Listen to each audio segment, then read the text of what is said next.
Hi everyone, this is Swade from Coaster Explorers, and today I'm here to review a coaster that, at least right now, is in my personal top 10. Currently standing as the world's tallest roller coaster and the second fastest, we'll be taking a look at Kingda Ka at Six Flags Great Adventure.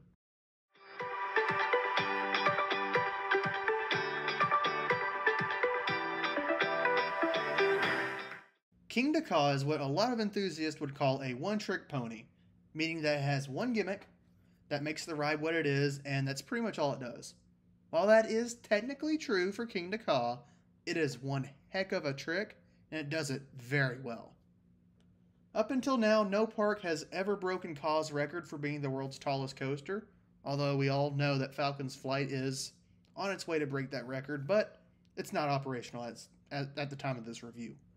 Kingda Ka is also a strata coaster, which is any full circuit coaster that has a height or drop of 400 to 499 feet.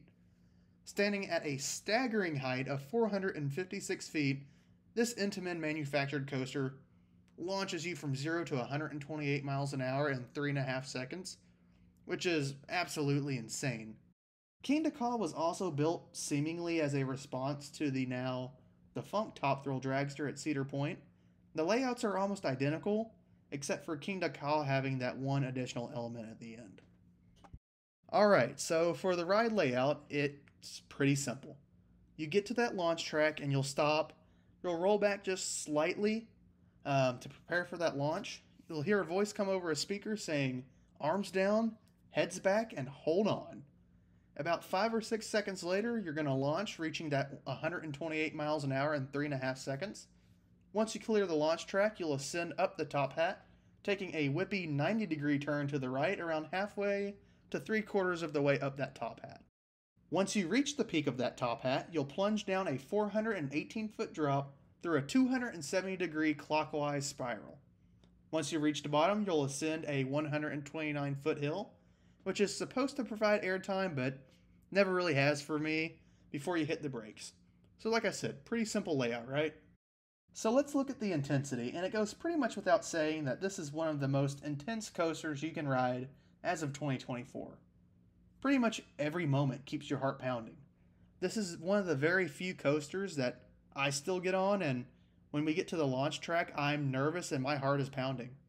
The intense climb up that top hat, the breathtaking views at the top, and that spiral drop is all such a blur, and it's one of the most intense coasters that I've ever ridden.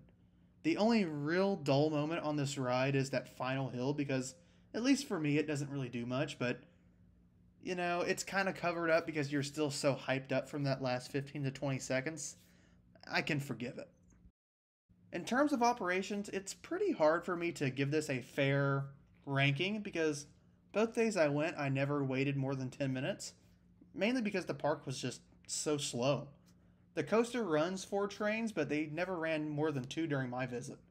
They also have a dual loading station, but from the staff that I talked to, it really doesn't get used that often.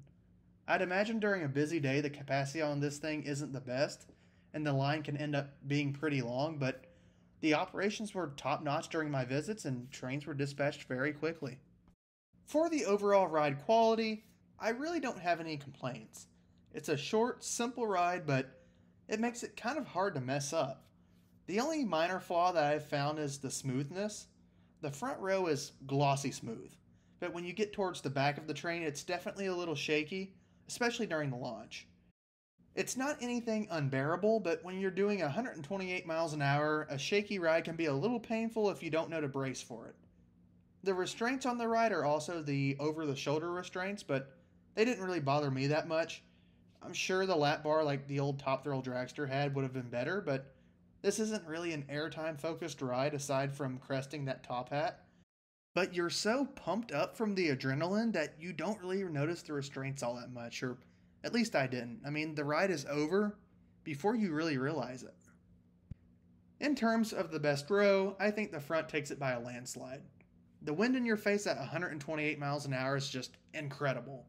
The suspense from seeing the launch track in front of you just gives you that uh-oh feeling. Plus, like I've said, the front is just the smoothest row and it gives you the best view at the top. Plus, seeing the track spiral downwards in front of you during that straight drop is just kind of an odd feeling.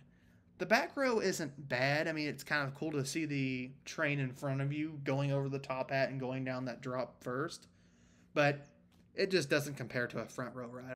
For my final score, I would give Kingda Ka a 10 out of 10. The only true issue that I have with the ride at all is the hill at the end, but honestly, the ride is not meant to be an airtime focused coaster.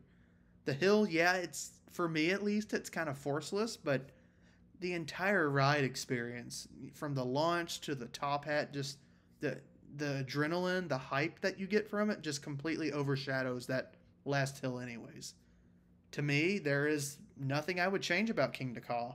It's a short ride, it's a one-trick pony if you want to call it that, but I think it's a perfect coaster. I wouldn't change a thing. So what did you think of my review? Does it hold up to your experience, or do you have a different opinion? Let us know in the comments below, and with that said, I'll see you guys in the next one.